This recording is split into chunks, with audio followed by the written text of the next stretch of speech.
नमस्कार, मी अनघा धोडपकर, संस्कार भारती शिवाजीनगर नाशिक या समितीकडनं आपणा सर्व रसिक श्रोत्यांचं हार्दिक स्वागत करत आहोत। आज 1 ऑगस्ट 2020 ह्या दिवशी आपण टिळकांना नम्र अभिवादन करण्यासाठी एकत्र जमलेलो आहोत। संस्कार भारतीचे अखिल भारतीय स्तरावरती खरं म्हणजे एकूण 6 कार्यक्रम होतात। सगळ्यात पहिला म्हणजे नववर्षा दिन अर्थात गुढीपाडवा, त्यानंतर येतो तो गुरुपौर्णिमेचा कार्यक्रम आणि त्यानंतर येते कृष्ण जन्माष्टमी जी सगळीकडे अगदी आनंदाने साजरी होते। नंतर येतो दिवाळी परिवार मेळावा, त्यानंतर भरतमुनी जयंती आणि त्यानंतर भारत माता पूजन। हे अनिवार्य कार्यक्रम आपण घेतच असतो आणि त्यानंतर सुद्धा समितीतनं अखंडपणे कलेसाठी कार्य चालू असतंच। ह्याच कार्याचा एक उद्देश म्हणून आज आपण हा अभिवादनाचा कार्यक्रम घेत आहोत आणि म्हणूनच प्रांजली आफळे यांनी लिहिलेलं एक लोकमान्यांवरत असलेलं हे अभिवाचन आपल्यापुढे आम्ही सादर करणार आहे। त्याआधी आपण संस्कार भारती गीत ऐकूयात। नटराज हा कलेचा एक उद्घाता आहे आणि म्हणून त्याचं पूजन केल्याशिवाय कुठलीही कला सादर होत नाही। तेव्हा नटराजाचं पूजन आणि आपलं संस्कार भारतीचं ध्येयगीत सादर करीत आहे रोहिणी पांडे।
नमस्कार, मी तेजस बिल्दीकर, शिवाजीनगर शाखा नाट्य विभाग प्रमुख नाशिक. आमच्या शाखेतर्फे आम्ही सतत काही ना काही अभिवाचनाचे कार्यक्रम राबवतच असतो. लोकमान्य टिळकांच्या 100व्या पुण्यतिथीनिमित्त एक त्यांचा जीवनप्रवास उलगडणारं एक अभिवाचन आम्ही सादर करत आहोत. सध्याच्या लॉकडाऊनचा काळ लक्षात घेता हे अभिवाचन आम्ही ऑनलाईन माध्यमातूनच सादर करणार आहोत. या अभिवाचनासाठी सहकार्य केलेल्या या शाखेच्या सगळ्या सदस्यांचे मी विशेष अभिनंदन करतो आणि आपण या कार्यक्रमाचा नक्की आस्वाद घ्यावा अशी विनंती करतो. लोकमान्य, लोकांना मान्य असणारी व्यक्ती. अशा व्यक्ती ह्या भूमंडलावर खूप कमी जन्मतात आणि त्यापैकीच एक व्यक्ती म्हणजे बाळ गंगाधर टिळक. लोकमान्य म्हटलं की आठवते त्यांची टरफलाची गोष्ट आणि संत या शब्दाची गोष्ट, पण विचारवंतांना आठवते ती लोकमान्यांची जहाल देशभक्ती. लोकमान्यांचे काटक कणखर शब्द म्हणजे स्वराज्य हा माझा जन्मसिद्ध हक्क आहे आणि तो मी मिळवणारच. ब्रिटिशांची निर्लज्जपणे नोकरी करून गुलामगिरीत आनंद मानणारे त्या काळी कमी नव्हते आणि तशीच माणसे राहिली असती तर कदाचित स्वातंत्र्य हा शब्दच भारतीयांसाठी फरका झाला असता. सर्वात प्रथम या गुलामगिरीची दास्यत्वाची जाणीव करून दिली ती लोकमान्यांनी. निद्रिस्त भोळसट ह्या जनतेला ब्रिटिशांनी आपल्या ताब्यात ठेवले होतेच, परंतु त्यांच्यामध्ये एकत्वाची भावना निर्माण होऊ न देणं याचाही प्रयत्न अगदी व्यवस्थित चालू होता.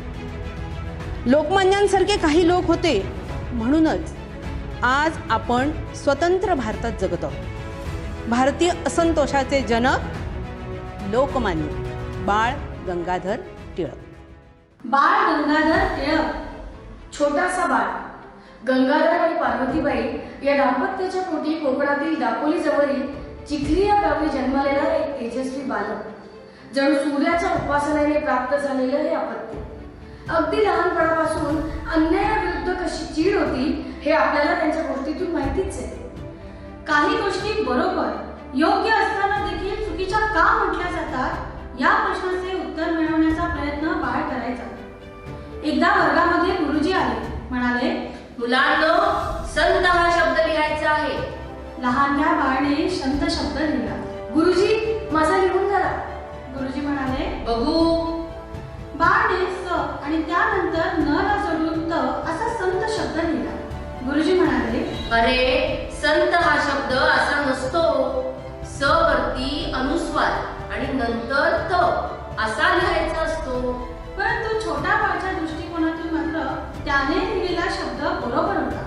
तो म्हणाला, नाही, माझा शब्द बरोबरच आहे. गुरुजी म्हणाले, नाही बाळ. तरीही बाळ मात्र आपल्या हट्टाला पेटला. नाही गुरुजी, मी लिहिलेला शब्द सुद्धा बरोबरच आहे. आणि शेवटी हट्टाने सिद्ध केले आणि गुरुजींनाही मान्य करावे लागले की संत हा शब्द 3 वेळा लिहिता येतो आणि तो बरोबरच असतो. स नंतर न ला जोडून त असलेला संत, स वर अनुस्वार देऊन पुढे त लिहिलेला संत आणि स नंतर न चा पाय मोडून शेवटी त लिहिलेला संत असे शब्द. हे 3ही शब्द बरोबर आहे हे शिक्षकांना मान्य करावेच लागले. असा अगदी बालपणापासून परखड, सत्यवादी, निर्भीड असलेला हा बाळ. बाळाचे पाय पाळण्यात दिसतात ही म्हण खरी ठरवणारा हा बाळ. अफाट बुद्धी बाळाला लहानपणापासूनच लाभलेली होती. तो इतरांपेक्षा वेगळा होता. सामान्य मुलांसारखा तो नव्हता हे आईवडिलांच्या देखील लक्षात आलं होतं. प्राथमिक शिक्षणानंतर लोकमान्य रत्नागिरी सोडून पुण्याला आले. शालेय जीवनापासूनच गणित आणि संस्कृत हे टिळकांचे आवडते विषय होते आणि ती आवड शेवटपर्यंत टिकून राहिली. शाळेत ते अत्यंत बुद्धिमान विद्यार्थी म्हणून नावाजलेले होते. गणित आणि संस्कृत या विषयात खूप प्रावीण्य संपादन केले, परंतु त्यांना एकदाही शिष्यवृत्ती म्हणजे स्कॉलरशिप मिळाली नाही. एकदा काका म्हणाले, बाळ, तू गणितात इतका हुशार आहे, तुला शिष्यवृत्ती द्यायला हवी. 2-4 वेळेस टिळक काहीच बोलले नाही, परंतु नंतर मात्र त्यांनी आपल्या काकांना उत्तर दिले. ते त्यांच्या ज्ञानविषयक भूमिकेची त्यांची उदात्त कल्पना देणारे होते. ते म्हणाले, काका, स्कॉलरशिप मिळण्यास अवघ्या विद्वत्तेची गरज आहे ही जी लोकांची समजूत आहे ना, ती पुष्कळ अंशी चुकीची आहे. विद्वत्तेच्या बरोबर 2 पावलं पुढे जाऊन आणखी काही गुण संपादन करावे लागतात, आणि तो गुण म्हणजे प्रोफेसर साहेबांच्या कृपेची साधने. ही साधने माझ्याजवळ नाहीत आणि ती संपादून स्कॉलरशिप मिळावी अशी माझी अजिबात इच्छा नाही. आणि दुसरं म्हणजे स्कॉलरशिपसाठी विद्या नाही तर विद्येकरिता स्कॉलरशिप आहे अशी माझी समजूत आहे. तसा समज शिष्यवृत्ती देणाऱ्यांचा जेव्हा होईल तेव्हा मला स्कॉलरशिप मिळेल. मी स्वतः मात्र कधीही स्कॉलरशिपसाठी मागणी करणार नाही. बाळाच्या युक्तिवादानंतर काका काहीच बोलू शकले नाहीत. मित्रांनो, मोठे होत असलेल्या टिळकांची ही अनुभव संपन्नता सगळ्यांमध्ये दिसत नाही. स्कॉलरशिप मिळवण्यासाठी प्रोफेसरांची कृपा लागते या गोष्टीची त्यांना चीड होती. अन्यायाचीही त्यांना चीड होती हे त्यांच्या उद्गारांवरूनच समजते. टिळकांचे गणितातले ज्ञान असामान्य असाधारण होते.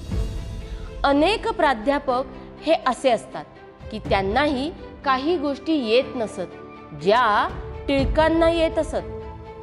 त्या काळी ब्रिटिशांची शाळा महाविद्यालय येथे सर्व ब्रिटिश प्राध्यापकच असत. हॅथॉर्नवेट नावाचे गणिताचे प्राध्यापक होते. ते स्वतः खूप विद्वान नव्हते. आपल्याच बीजगणितातल्या पुस्तकातून काही उदाहरणे ते काढत आणि मुलांना देत असत. एकदा साहेब आपल्या बंगल्यात गणित सोडवित असताना पुस्तकातील उत्तराशी त्यांचे उत्तर जुळेना. तेव्हा त्यांना वाटले की एकतर गणित करणारा चुकला असावा किंवा पुस्तके छापतेवेळी चूक झाली असावी. दुसऱ्या दिवशी वर्गात आल्यावर त्यांनी विद्यार्थ्यांना सांगितले, मुलांनो, आपल्या गणिताच्या पुस्तकात एके ठिकाणी छापण्यामध्ये चूक झालेली आहे. पुस्तकामध्ये चूक झालेली आहे, ती दुरुस्त करा. परंतु बाळाने दुरुस्ती केली नाही, कारण त्याला खात्री होती आणि साहेब कोणत्या ठिकाणी चुकण्याचा संभव आहे हेही त्याच्या लक्षात आले होते. त्यामुळे त्यांनी दुरुस्ती केली नाही, ते तसेच बसून राहिले. प्राध्यापक म्हणाले, बळवंतराव, तुम्ही चुकी दुरुस्त का करत नाही? प्राध्यापकांनी त्यांना उभे राहायला सांगितले. तेव्हा लगेच टिळकांनी फळ्यावर जाऊन उदाहरण सर्व पायऱ्या करून व्यवस्थित सोडून दाखवले. ते बघून साहेबाला स्वतःच्या चुकीची खूण पटली आणि तो आनंदी झाला. परंतु आनंद मात्र त्याने व्यक्त केला नाही, कारण तो ब्रिटिश होता आणि त्याच्या मते ब्रिटिश भारतीयांपेक्षा जास्त हुशार होते. टिळकांना ब्रिटिशांचे हे वागणे खटकत होते आणि दिवसेंदिवस ते वागणे खटकतच राहिले. हुशारी नसून देखील ब्रिटिश लोक आपल्यावर राज्य करत आहेत आणि काही भारतीय सुद्धा त्यांची लाचारी पत्करून आनंदाने राहत आहेत हे बघून टिळकांचा संताप व्हायचा. काही लोकांनी आपले वेश देखील साहेबांच्या पद्धतीने बदलले होते. आपले संस्कारही विसरून जात होते काही लोक. तेही टिळकांना मान्य नव्हतं. परखडपणे ते सर्व गोष्टींचा विरोध करायचे. त्यांच्या मनोविश्वात चंद्रकिरणांना स्वप्निलतेला मज्जाव होता. तिथे स्वच्छ तर्कशुद्ध गणित मांडलं जायचं. गणिताच्या भाषेत सगळे व्यवहार माहिती रोख ठोक असायची. व्यवहाराच्या पातळीवर संघर्ष व्हायचा. इसवी सन 1887 साली लोकमान्यांनी गणित विषयात प्रथम पदवी मिळवली. त्यानंतर MA चा अभ्यासक्रम सोडून त्यांनी कायद्याचा अभ्यास सुरू केला. LLB ची पदवी प्राप्त केली. डेक्कन कॉलेजमध्ये असताना मान्यवर शिक्षकांचे मार्गदर्शन मिळाले. इंग्रजी साहित्याची देखील गोडी लागली. कायद्याचे ज्ञान आपल्याला उपयोगी पडेल हे त्यांना माहीत होते आणि आपले आयुष्य ब्रिटिश साम्राज्याविरोधातच व्यतीत होईल हे देखील त्यांनी तेव्हाच ठरवले होते. डेक्कन कॉलेजमध्ये टिळक आगरकरांची मैत्री झाली. दोघेही देशभक्त. दोघांमध्ये नेहमीच चर्चा व्हायची स्वातंत्र्य सुधारणा याबद्दल, परंतु मतभिन्नता होती. बळवंतराव, देशात सुधारणा व्हायला हवी. बालविवाहासारखे कायदे नष्ट व्हायला हवे. अस्पृश्यता नष्ट व्हायला हवी. स्वातंत्र्याआधी सामाजिक सुधारणा व्हायला हवी. नाही गोपाळराव, आधी आपल्याला स्वातंत्र्य मिळायला पाहिजे. अहो, समाज सुधारणा काय नंतर होत राहतील. तेव्हाच विष्णूशास्त्री चिपळूणकर यांच्याशी भेट झाली. चिपळूणकरांच्या समवेत पुढाकार घेऊन 1880 रोजी न्यू इंग्लिश स्कूलची स्थापना टिळकांनी पुण्यात केली. सामाजिक सुधारणेसाठी स्त्री शिक्षण महत्त्वाचे आहे यासाठी शाळा देखील सुरू केली. आणि अशातच त्यांची भेट झाली ती वासुदेव बळवंत फडके या क्रांतिकारकाशी. वासुदेव फडके देखील इंग्रजांच्या अत्याचाराविरुद्ध लढण्यासाठी त्वेषाने तयार झालेले होते. त्यांच्यामुळे टिळकांना शरीर कमावण्याचं, शस्त्रास्त्रांचं महत्त्व लक्षात आलं. वासुदेव बळवंत फडके मोठे करारी होते. देशबांधवांचं भलं कसं होईल याचा ध्यास त्यांना लागलेला होता. एकदा फडके म्हणाले, देशी शस्त्र वापरून आणि मुलींची शाळा सुरू करून आपले प्रश्न सुटायचे नाहीत. हातात शस्त्रे घेतलीच पाहिजेत. टिळक त्यांच्या व्यक्तिमत्वाने अगदी झपाटून गेले. लहुजीबुवांच्या आखाड्यात जाऊन दांडपट्टा, तलवार चालवायला शिकले. बंदूक चालवण्याचाही सराव त्यांनी केला. युद्धकलेचे धडे घेतले. टिळक मुंबईत असताना एकदा व्हिक्टोरिया राणीने हिंदुस्थानची सम्राज्ञी असा किताब धारण केला. हिंदुस्थान परतंत्र झाला यावर सोनेरी शिक्कामोर्तब झालं. आणि दिल्लीला मोठा दरबार भरायचा होता. त्या दरबारासाठी प्रिन्स ऑफ वेल्स हिंदुस्थानात आले. ते उतरले अर्थात मुंबईला. या युवराजांना पाहण्यासाठी लोकांनी रस्त्याच्या दुतर्फा झुंबड उडवली. सगळीकडे तारांबळ उठली. लोकांनी टाळ्या वाजवून त्यांचा जय जयकार केला. टिळक देखील तेथे होते. त्यांच्या मनात असा विचार आला, हिंदुस्थानची जनता गुलाम झाली आहे, दास झाली आहे आणि त्यातही ती आपला आनंद मानते आहे. वासुदेव बळवंत फडके यांना सशस्त्र क्रांती करायची होती. परंतु टिळकांच्या मते शस्त्राशिवाय अजूनही काही गोष्टी क्रांतीसाठी महत्त्वाच्या होत्या. स्वातंत्र्य मिळवण्यासाठी अजूनही काही गोष्टींची तयारी करायला हवी होती. परंतु वासुदेव बळवंत फडके यांनी मात्र हट्ट सोडला नाही. एके दिवशी फडके टिळकांकडे आले आणि म्हणाले, शस्त्रास्त्रांची जुळवाजुळव झालेली आहे, तुकडीही जमलेली आहे. आता अचानक वार करायचा तर तुम्ही तयार आहात ना? टिळक म्हणाले, पण ह्या व्यतिरिक्त देखील अजून काही गोष्टींची जुळवाजुळव करावी लागेल. आपल्याला एकाच बाजूने विचार नाही करता येणार वासुदेवराव. नाही नाही नाही नाही, शत्रूवर वार करून सर्व साध्य होणार नाही. पण वासुदेव फडके जिद्दीला पेटलेले होते. आणि क्रांती यज्ञाला सुरुवात झाली. स्वातंत्र्य मिळवण्यासाठी, ब्रिटिशांना हरवण्यासाठी प्रयत्नांची पराकाष्ठा केली. परंतु तरी एक दिवस त्यांना ब्रिटिशांचं बंदिवान व्हावंच लागलं. पण त्यांचे वकीलपत्र घेण्यास कोणीही भारतीय तयार होत नव्हता. कारण ब्रिटिशांच्या राज्यात ब्रिटिशांच्याच विरोधात कसं जायचं हा प्रश्न प्रत्येकापुढे होता. टिळकांची कायद्याची पदवी त्यावेळी अपूर्ण होती. ते पाहून टिळकांना खूपच वाईट वाटलं.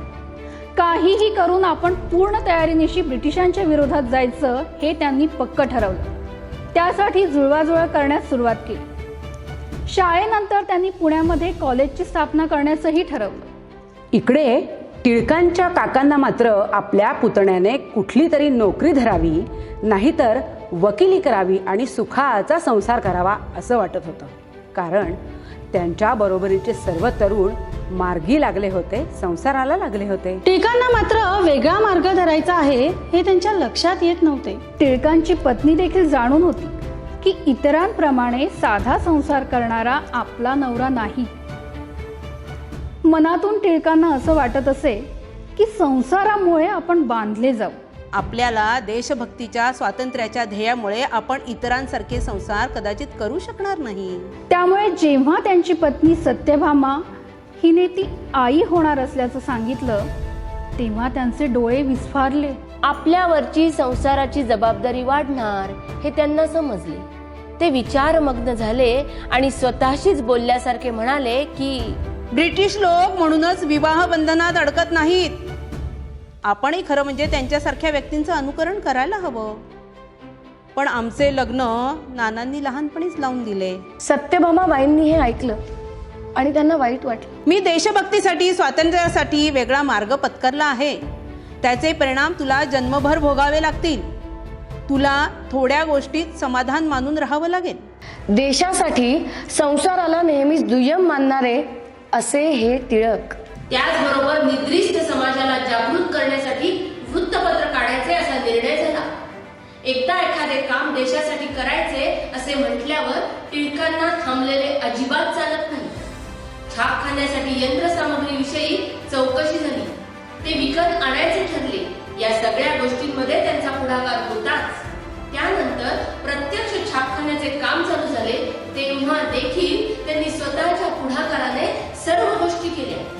आगरकरांनी लिहिलेला मजकूर कंपोज करणं, पानावर त्याची मांडणी करणं, कंपोज मशीनवर चढवून ती छापून काढणं या कामात त्यांनी जातीनं लक्ष घातलं.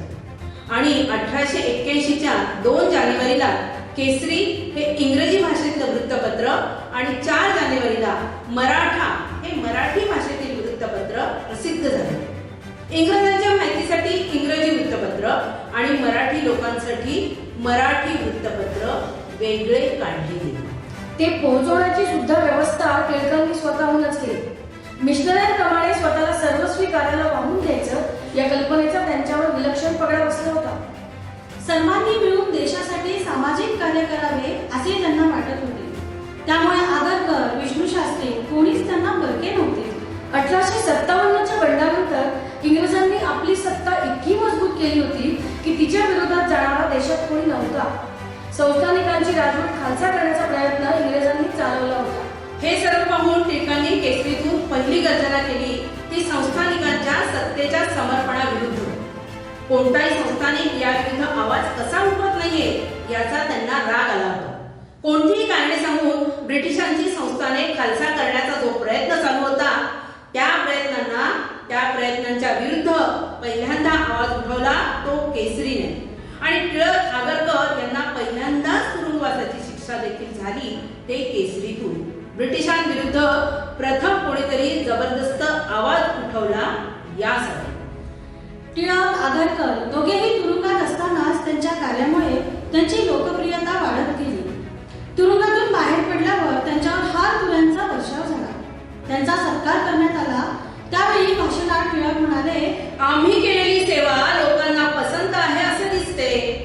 त्यामुळे इथून पुढे आमचा एक पाय नेहमी तुरुंगात असेल असे समजा. त्यांचे ते शब्द ऐकून टाळ्यांचा कडकडाट झाला. लोकमत ही प्रचंड शक्ती आहे याचा त्यांना अनुभव येत होता. शाळा ही त्यावेळी व्यवस्थित चालू होती. ज्या शाळेतून विद्यार्थ्यांच्या मनात देशप्रेम आणि स्वातंत्र्याविषयी लालसा निर्माण व्हावी अशी शाळा काढायचंच त्यांनी ठरवलं होतं. आपले खरे शत्रू ब्रिटिश आहेत. त्यांना हकलून लावण्यासाठी समाजाला एकत्र आणले पाहिजे. त्याचबरोबर शेतकरी राजा आहे, त्याला देखील आपण तळागाळातून वर काढले पाहिजे. या दृष्टीने आपले कार्यविस्तार करण्याचा टिळकांनी संकल्प केला. शेतकऱ्यांना त्यांचे हक्क काय आहेत हे सांगितले पाहिजे. शेतकरी हा या देशाचा कणा आहे. तो सारा भरतो म्हणून देशाचा कारभार चालतो. तो शेतात पीक काढतो म्हणून या इंग्रजांचा व्यापार चालतो. शेतकरी जागृत झाला तर सरकार घाबरेघुबरे होईल. देशाला स्वातंत्र्य मिळवून द्यायचं असेल तर समाजाचा प्रत्येक घटक जागृत झाला पाहिजे. याविषयीची त्यांची तळमळ होती. सरकारला मात्र हा उत्सव नकोसा वाटत होता.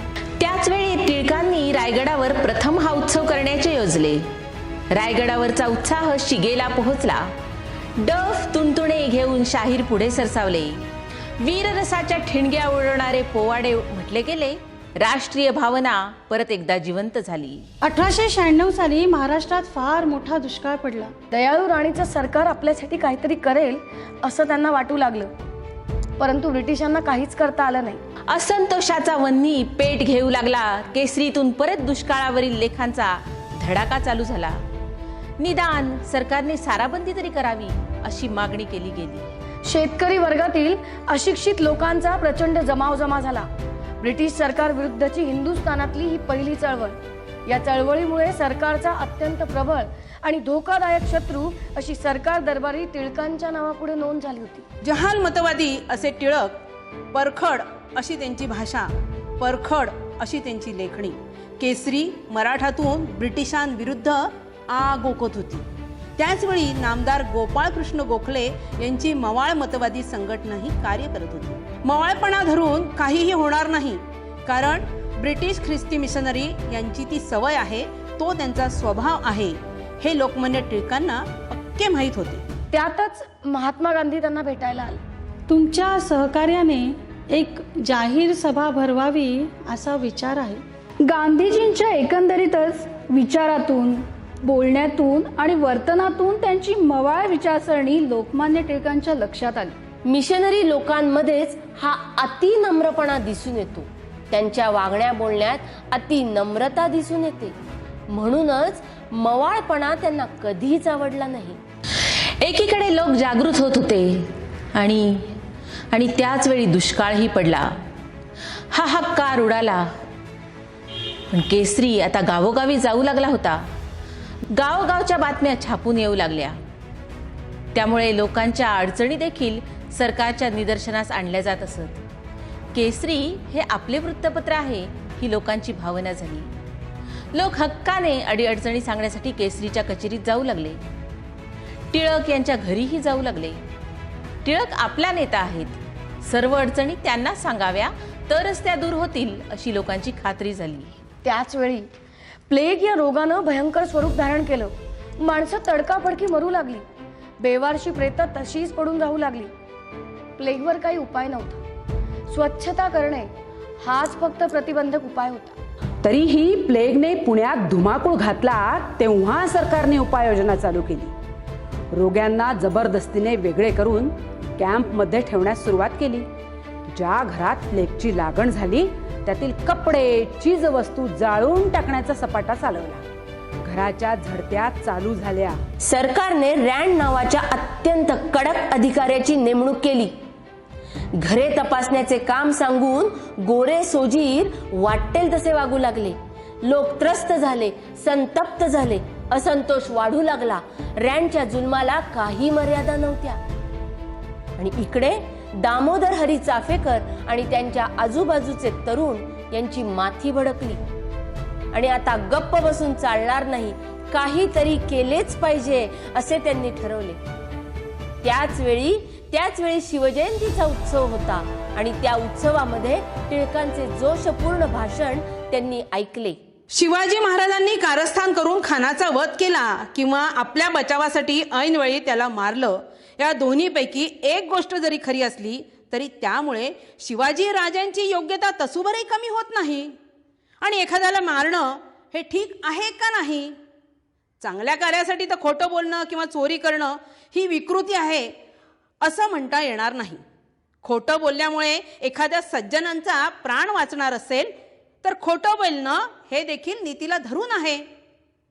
कृष्णानेही नरोवा कुंजरोवा हे वचन सत्यासाठी सांगितलं होतं. स्वराज्यासाठी शस्त्र उचलणं हा कायद्याने गुन्हा असला तरी नैतिकदृष्ट्या गुन्हा नाही.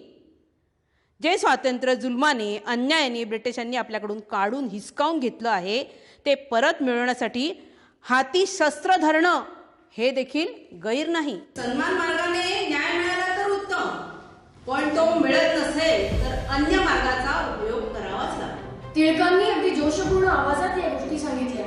त्या चाफेकरांनी ऐकल्या. चाफेकर बंधूंना नुसतं भाषण देणं महत्वाचं वाटत नव्हतं. त्यांनी रँडचा खून करण्याचं ठरवलं आणि पद्धतशीर नियोजन करून रँडचा खून केला. हा खून नेमका राणीच्या हिरक महोत्सवाच्याच दिवशी झाला. खरं तर टिळकांचं असं मत होतं की नुसत्या धाडसाला काही अर्थ नाही, त्यात तारतम्य असायला हवं. इतरही सर्व गोष्टींचा विचार केला गेला पाहिजे. परंतु तरुण आणि गरम रक्ताच्या चाफेकर बंधूंनी रँडचा वध मागचा पुढचा विचार न करता करून टाकला होता. ब्रिटिशांचा पुरता बिमोड करायचा निश्चय केला होता त्यांनी. आणि दोषी ठरवले गेले मात्र टिळकांनी. कारण त्यावेळी सर्व भारतीयांचे नेते टिळक आहेत. त्यामुळे त्यांनीच हा कट घडवून आणला असेल, तेच रँडच्या वधाचे सूत्रधार आहेत अशी ब्रिटिशांची खात्री झाली. या खुनामुळे इंग्रज लोक हादरून आणि खवळून गेले.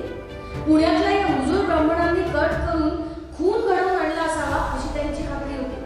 त्यामुळे पुण्यात जागोजागी चौक्या पहारे बसवले गेले. संशयावरून माणसांना पकडून पोलीस कचेरीत देण्याचं सत्र सुरू झालं.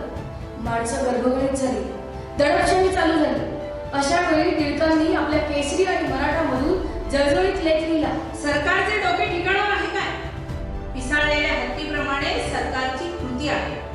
प्रत्यक्ष खुनाशी टिळकांचा काहीही संबंध नसताना देखील टिळकांना तुरुंगवास भोगावा लागेल अशी भीती निर्माण झाली.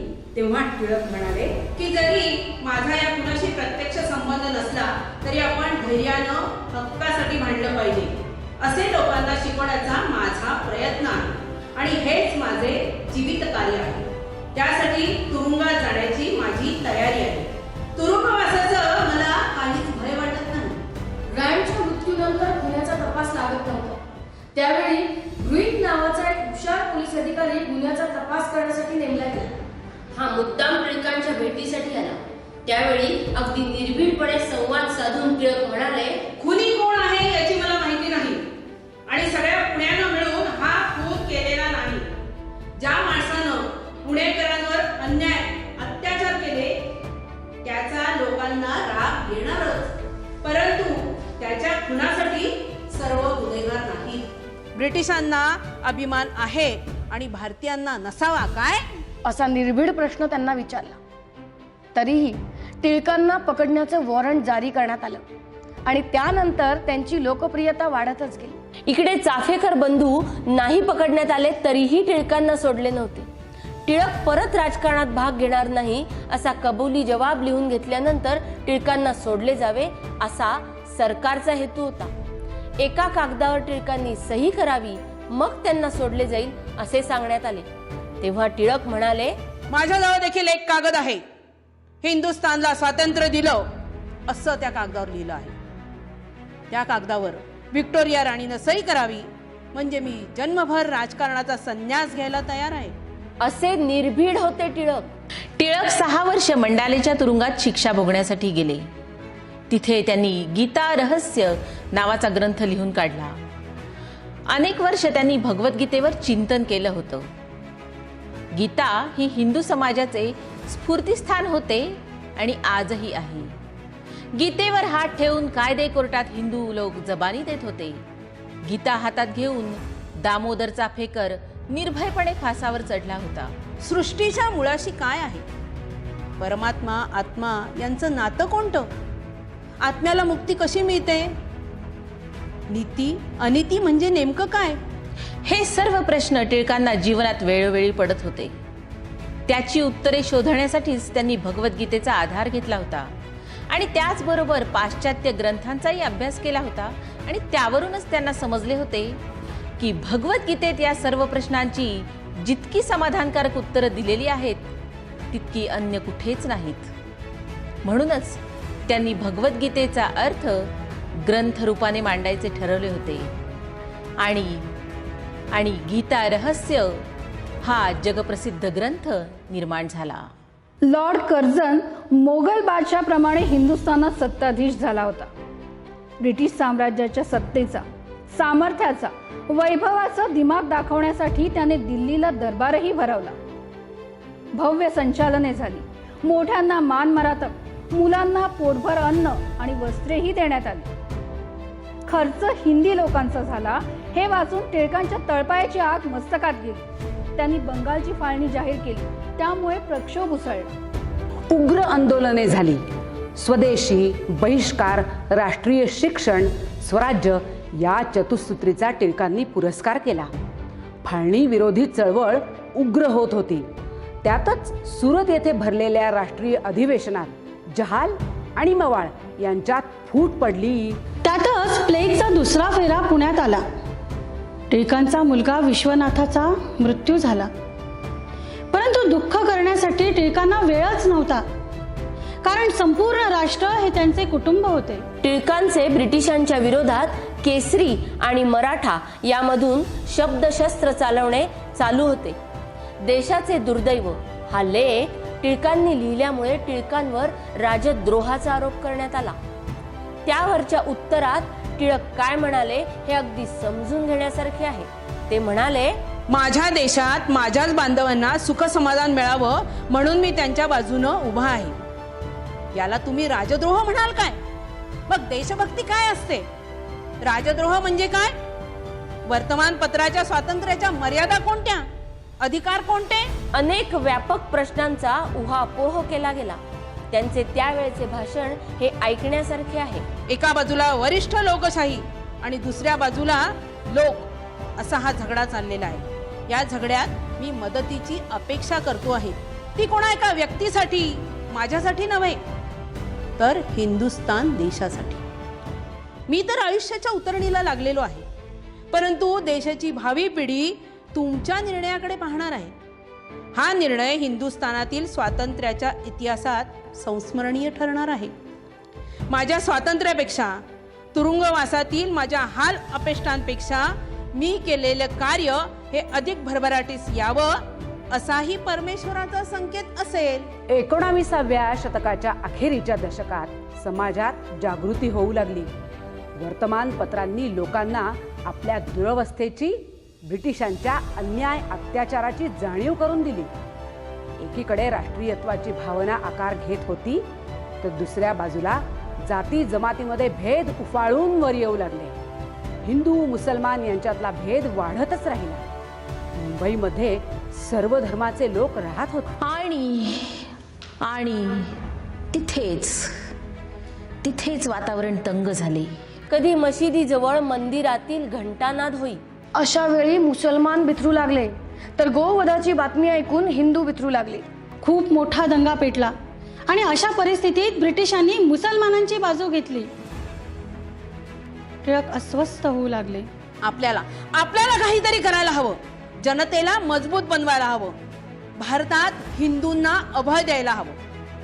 हिंदू लोक धर्मनिष्ठ आहेत. या धर्मनिष्ठतेतून एकोपा निर्माण व्हावा, याचा प्रयत्न व्हायला हवा. या विचारातूनच सार्वजनिक गणेशोत्सवाची कल्पना आकाराला आली आणि त्याच वेळी सरकारच्या विरुद्ध टिळक केसरीतून सडेतोडपणे लेख लिहू लागले. सरकारच्या पक्षपाती धोरणावर आणि मुसलमानांच्या शिरजोरीवर केसरीतून टीका करू लागले. ठिकठिकाणी सभा घेऊन अन्यायाला वाचा फुटत गेली. 1984 साली गणपती उत्सवाला खरं स्वरूप प्राप्त झालं. प्रत्येक हिंदू अतिशय उत्साहाने या सार्वजनिक उत्सवात सहभागी झाला. गणेशोत्सवाच्या निमित्ताने समाज एकत्र आला. टिळकांनी आपले संपूर्ण आयुष्य स्वातंत्र्याच्या मागणीसाठी जणू काही यज्ञकुंडात समर्पित करून टाकलं. 16 ओळ पाळणारा हा नेता अस्पृश्यता नष्ट करू बघत होता. हिंदू मुसलमानात एकी निर्माण व्हावी अशी प्रामाणिक धडपड करत होता. ब्रिटिश लोक भारतीयांमध्ये फूट पाडण्याचा प्रयत्न करत आहेत. संस्कृती नष्ट करण्याचा प्रयत्न करत आहेत. त्यामुळे त्यांना देशातून हाकलून दिलंच पाहिजे आणि जनतेला स्वाभिमानाची आठवण करून दिली पाहिजे अशी आंतरिक तळमळ असल्यामुळे त्यांनी कायम देशाचाच विचार केला. त्यासाठी त्यांनी स्वतःच्या कुटुंबाकडे संपूर्ण दुर्लक्ष केले. स्वतःच्या 4 जणांच्या संसारापेक्षा देशाचा संसार त्यांच्यासाठी महत्त्वाचा होता. देशातील जनतेच्या दयनीय अवस्थेबद्दल त्यांचं हृदय व्यथित होत होतं. ब्रिटिशांच्या अन्याय अत्याचाराविरुद्ध त्यांची बुद्धी त्वेषाने जागृत होत होती. त्यामुळे ते कधीच स्वस्थ बसू शकले नाही. उतार वयातही त्यांना सारखं तुरुंगात राहावं लागायचं. प्रकृती साथ देत नव्हती. तरीही देशासाठी ते मोठ्या वादळांना तोंड देत होते. उतार वयामुळे लोकमान्य जरी थकले असले तरी त्यांच्यातला जोश कमी झालेला नव्हता. टिळकांना साथ देणारे आगरकर आजारपणामुळे केव्हाच निघून गेले होते. गोपाळकृष्ण गोखले जरी मवाळ मतवादी होते तरी त्यांची राष्ट्रासाठीची तळमळ लोकमान्यांना मान्य होती. अण्णासाहेब पटवर्धन त्यांना गुरुस्थानी होते. तेही निघून गेले होते. टिळक शरीराने जरी थकले होते तरी मनाने मात्र थकले नव्हते. त्यातच गांधीजी नावाचा एक हिंदी नेता उदयाला आला. गांधीजींचे विचार त्यांना पटलेले नव्हते, कारण ते पूर्णच वेगळे विचार होते. अहिंसेची भाषा सांगणारे मवाळ विचार टिळकांना कधीच पटणारे नव्हते. भारतीय असंतोषाचे जनक असं टिळकांना म्हटलं गेलं होतं. हा असंतोष निर्माण झाला नसता तर भारताला स्वातंत्र्य कधी मिळालेच नसते. भारतीय जनता मवाळ नेमस्त नाही असते. तिची संस्कृती, तिची मूल्ये, बुद्धी कायम पायदळीत उडवली गेली असते. त्यामुळेच मवाळ विचारसरणी काहीच कामाची नाही हे लोकमान्यांना पुरेपूर माहीत होतं. तरीही शेवटी राष्ट्रकार्यासाठी कधी कधी तडजोड करावी लागते हेही त्यांनी स्वीकारलं होतं. मतभेद असले तरी एकत्र येऊन कामे करावी लागतातच. तेव्हा मवाळ नको, मुसलमान नको, गांधीजी नको असं म्हटलं तर आपली प्रगती होणारच नाही आणि इंग्रजांविरुद्ध एकत्र लढता येणार नाही असा त्यांचा विचार होता. गांधीजी राष्ट्रकार्यासाठी मोठी शक्ती होऊ शकतात हे त्यांना माहित होतं. कोणत्या का मार्गाने होईना पण स्वातंत्र्य मिळालं पाहिजे ही त्यांची तळमळ शेवटपर्यंत होती. आयुष्यभर स्वातंत्र्यासाठी लढून तुरुंगातील हाल अपेक्षा सोसून वयाच्या 64व्या वर्षी आजारपण येऊन आपले कार्य, आपला आदर्श, आपला कणखरपणा आणि आपले नेतृत्व मागे ठेवून महाप्रयाणास निघाला होता. शेवटच्या क्षणी तापात देखील त्यांच्या तोंडी हेच शब्द होते, स्वराज्य हे मिळालेच पाहिजे, मिळालेच पाहिजे. 1 ऑगस्ट 1920 या दिवशी ही धगधगती ज्वाला अनंतात विलीन झाली. कदाचित लोकमान्य त्यानंतर जगले असते तर देशासाठी जगले असते आणि भारतीय स्वातंत्र्य लढ्याला काही अजून वेगळी दिशा मिळाली असते, एक वेगळे चित्र निर्माण झाले असते. स्वराज्य हा माझा जन्मसिद्ध हक्क आहे आणि तो मी मिळवणारच असे सांगणाऱ्या या नेत्यानं कदाचित हे स्वप्न पूर्ण केलं असते जे हिंदुस्थानची कोटी कोटी जनता पाहत होती.